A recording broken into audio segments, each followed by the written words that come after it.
Je m'appelle Eric, je suis psychiatre. J'ai fait toute ma carrière dans la fonction publique, je suis parisien. J'ai toujours pensé qu'à partir du moment où je serais disponible, je ferais cette démarche d'aller offrir mes services aux populations privées de ce type de soins, partout.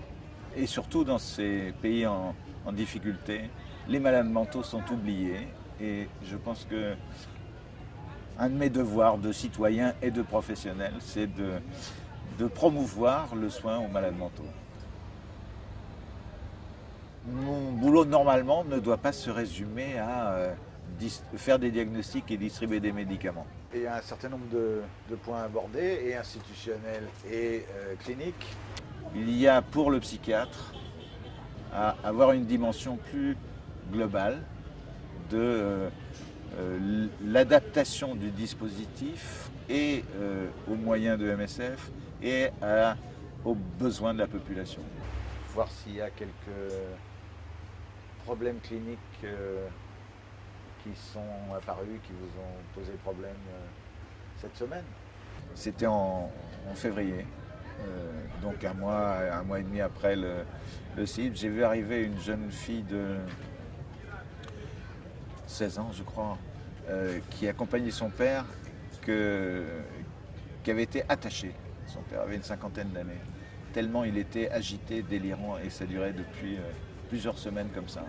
Il faisait peur à tout le monde. Bon, je me souviens que j'avais fait détacher cet homme. Il n'arrivait pas à parler. Il était envahi par des idées qui l'effrayaient. Et 15 jours après, on a discuté, on a commencé à échanger, véritablement, profondément. Il fait partie des images que je garderai, vraiment. Il n'y a aucune difficulté à la confidence.